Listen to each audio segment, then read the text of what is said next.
मथुरेचा राजा कंस बर का, असा आमचा मित्र भागवत सांगत होता. इतका गधडा मग मित्र नाही म्हणा, पण राग येईन म्हणून म्हणतोय विठाला विठाला.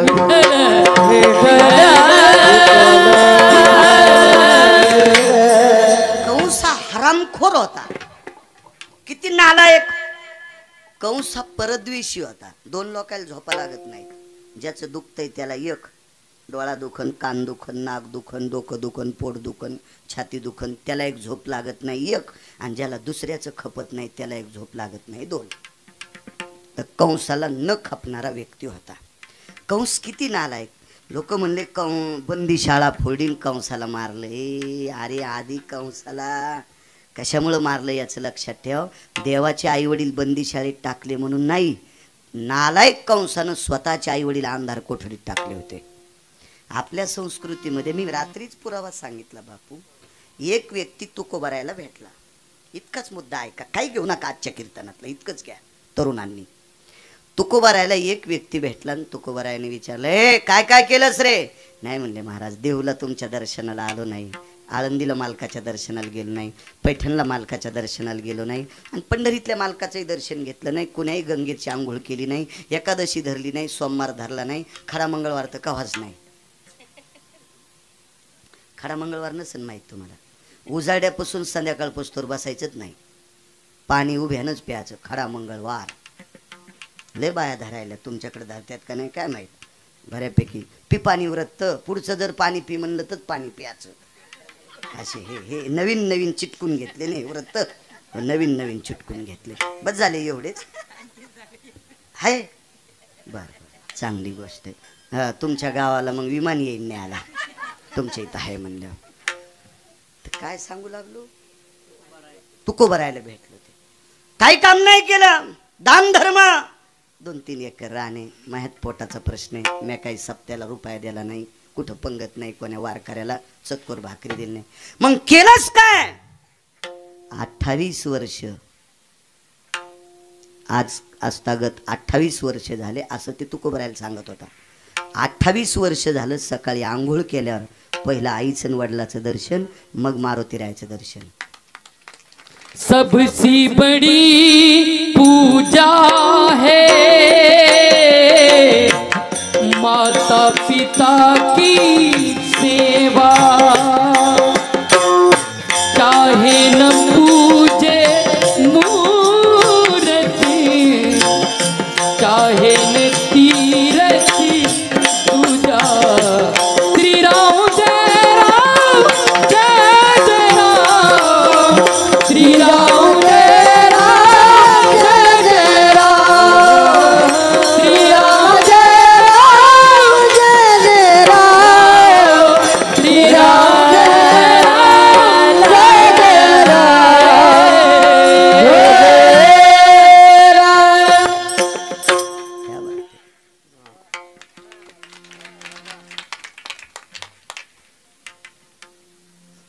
350 तीर्थ पंढरपुरात जर आचरणानं आपल्या चौकट सांभाळून केली तर 350 तीर्थाच्या आंघोळी केल्याचे पुण्य प्राप्त होते. पण 350च. पण मायबापाचं दर्शन घेतलं की सकल तीर्थाची धुरे, म्हणजे जेवढे तीर्थ असतील तेवढे मायबापाच्या पायावर भेटतात. एक पोरग 15 दिवस माय पिशवी वागायला होतं. 16व्या दिवशी मला कळालं की ते त्याच्या माईल भेटत नाही. म्हणलं बापू खाली उतरतो या पापान मै गाडी पुन्हा उलथल. मी एकदा उलथलो वाचलो म्हणून बसून कीर्तन करावं लागले, आणि तू पुन्हा माझ्या गाडीत बसला. तो पहिल्याने ट्रॅक्टर खाली गेलती, आता चांगल्या भरलेल्या तळ्यात जायची, तू खाली उतर. ते म्हणला काय झालं? म्हणलं तू आईचं दर्शन. मी नाही बोलत म्हणला म्हातारीला. म्हणलं मग खाली उतर, खाली उतर तू खाली.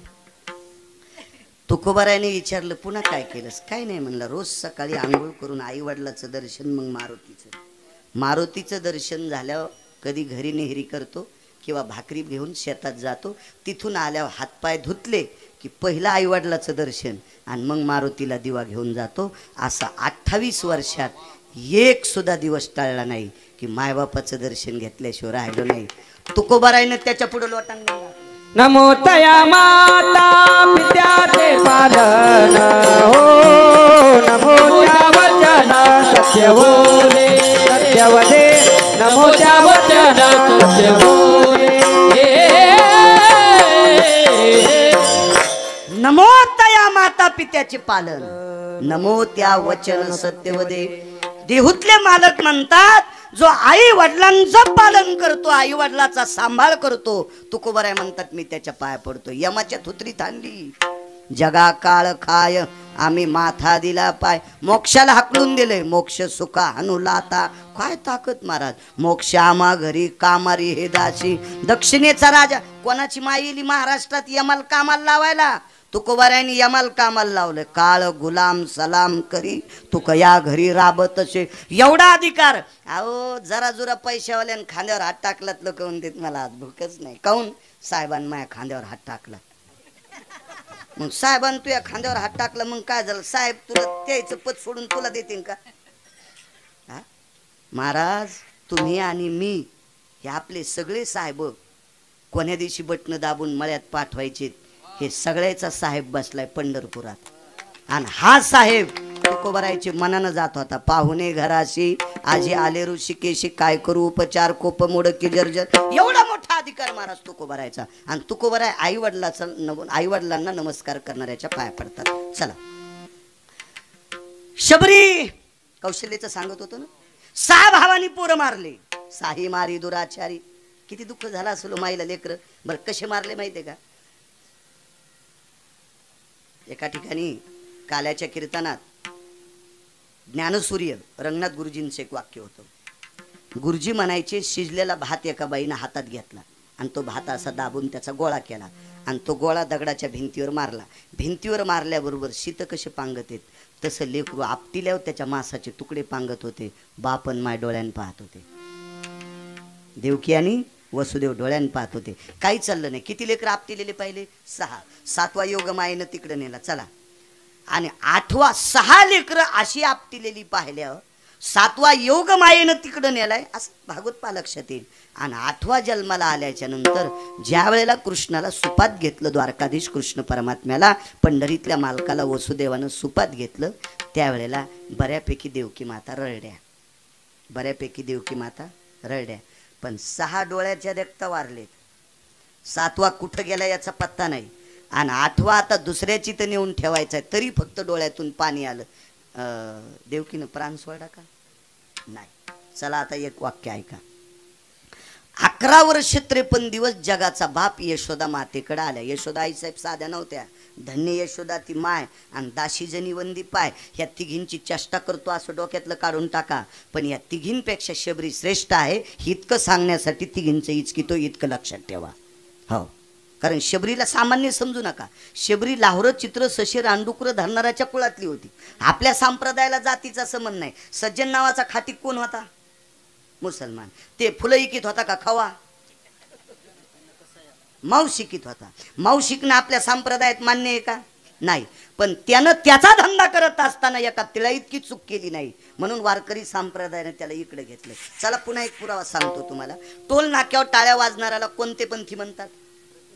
तृतीय. मी इलेक्शन मध्ये ते फॉर्म पाहिला, आमच्या इथलं पोरग घेऊन आलं. म्हणलं किती लोक आहेत रे आपल्या इथं? ते म्हणलं महिला इतक्या आणि पुरुष इतके, आणि पुढे एक नाव होतं तृतीय पंथी, तर खाली 0 आकडा होता. म्हणलं हे काय? ते म्हणलं ते आपल्या इथं नाहीत. मग बिचारे तृतीय पंथी कोण? टोल नाक्यावर टाळ्या वाजणारा. पोटासाठी प्रत्येकाची तळमळ असती. कोणाला वाईट म्हणणं आपली पात्रता नाही. बरं ठीक आहे, तुम्ही वाईट म्हणा कोणाला, तुम्हाला त्याला नीट करता यावं त्याला वाईट म्हणावं. तुमच्याच्यानं कोणाचं काहीच नीट होत नाही, मग आपली जीभ का लोकांना वाईट म्हणण्यासाठी आहे? नाही. हा तृतीय पंथी एक व्यक्ती एका वारकऱ्याच्या नादी लागून पंढरपूरला गेला. चंद्रभागेचं स्नान केलं, पांडुरंगाचं दर्शन घेतलं, पुंडलिकरायाच्या कळसाला मंदिराला प्रदक्षिणा केली, नगर प्रदक्षिणा केली, आणि तिथून पुढं गावातलं भजन मरेपर्यंत केलं. कोणी केलं?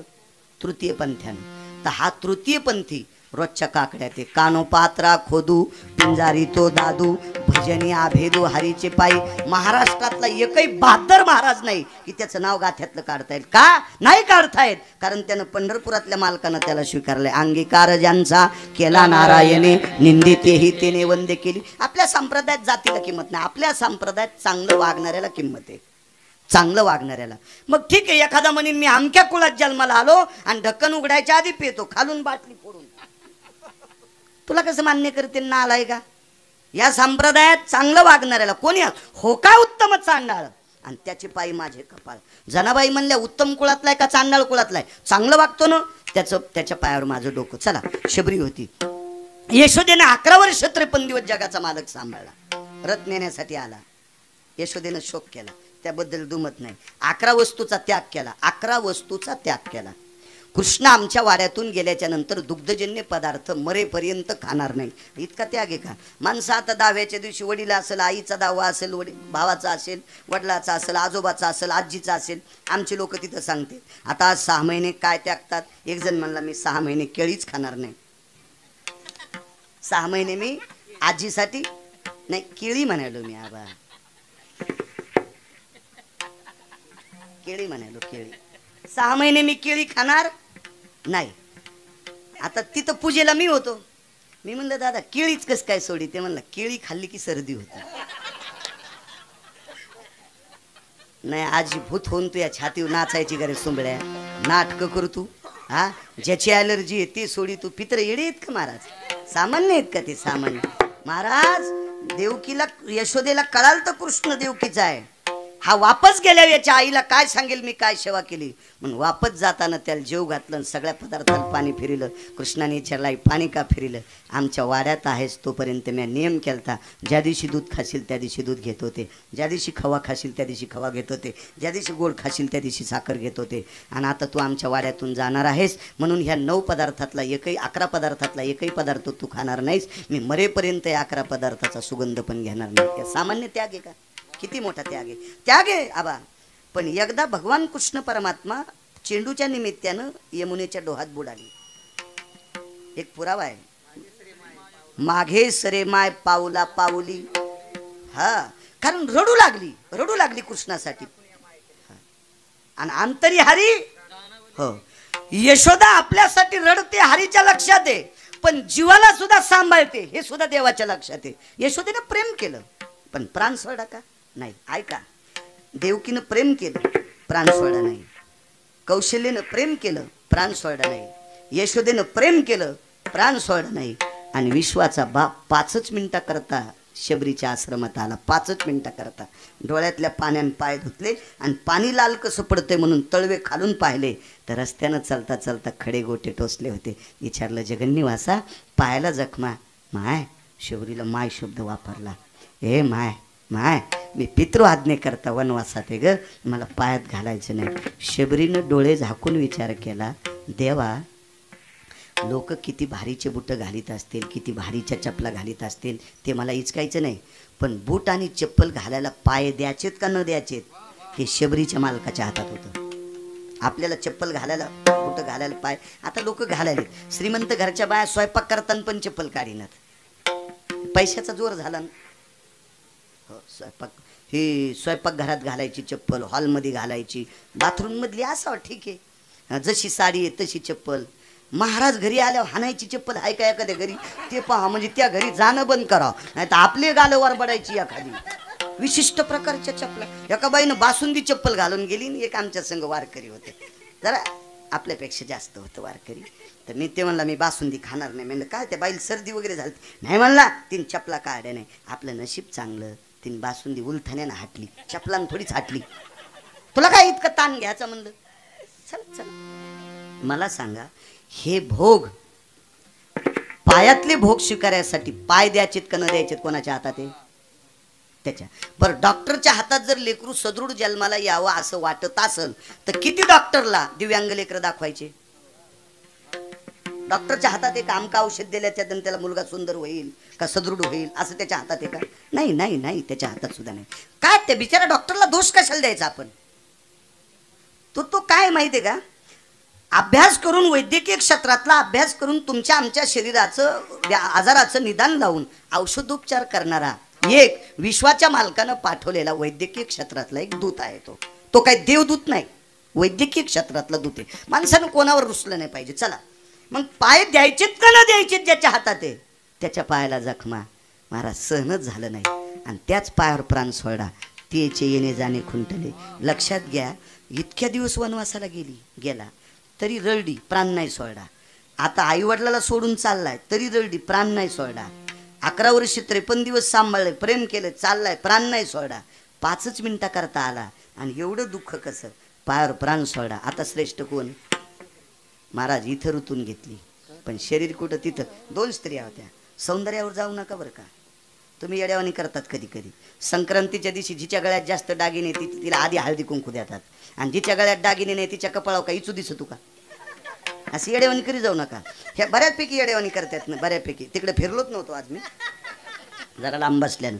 तुम्ही अजून लक्षात घ्या, आमच्या पोरायच्या माईनं माझ्याकडून 10,000 रुपये घेतले. पोरायची माय म्हणजे माझी बायको. तिने 10,000 रुपये घेतले आणि तिने काय केलं माहिती आहे का?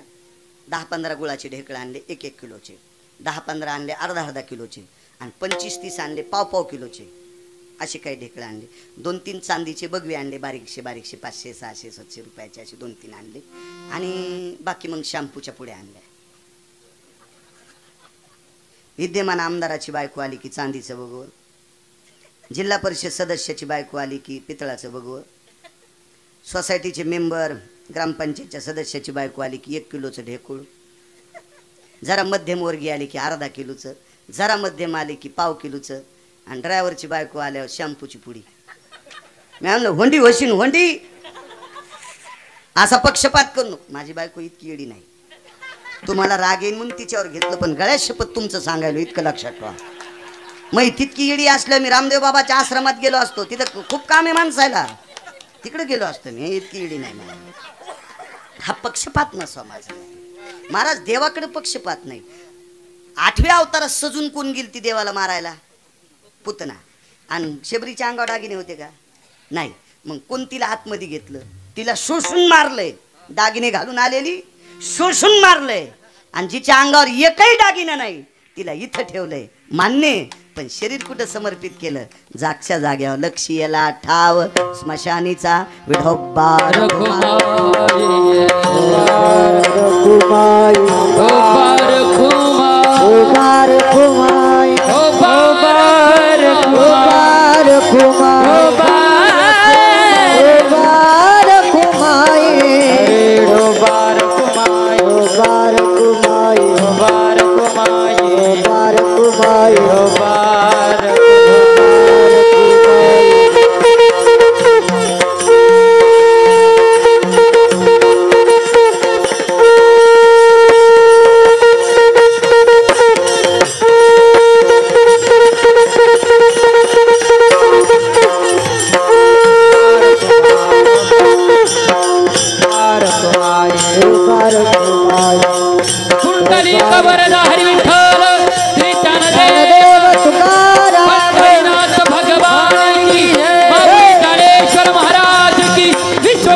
द्या पाठीमागे. वैकुंठवासी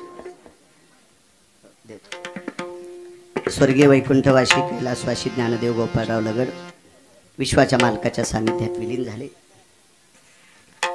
विनोद आणि प्रदीप हे त्यांचे सुपुत्र, पुतणे, भाऊ, वडील आदी करून सर्व मोठा गोळसा परिवार. या परमपावन लगड परिवाराने आपल्यातला एक सदस्य विश्वाच्या मालकाच्या सानिध्यात विलीन झाला. ते तर आपल्याला असे भेटू शकत नाहीत, पण त्यांच्या निमित्तानं त्यांच्या स्मृतीला उजाळा म्हणून ज्ञानोबराय तुकोबरायच्या नामाचा जयघोष करून वारकरी संप्रदायाच्या दंडकानुसार त्यांचंच पुण्यस्मरण हा लगड परिवार मोठ्या आदरातिथ्यानं करतो. ज्याच्यात श्रद्धा असती त्याचं नाव श्राद्ध असतं. आणि या कार्यक्रमाच्या निमित्तानं या परिवाराचे भाषे आदरणीय आमचे सुनील महाराज पवार,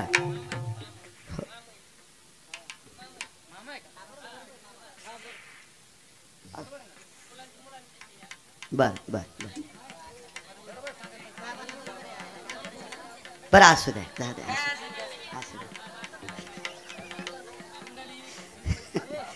विठाला विठाला विठाला.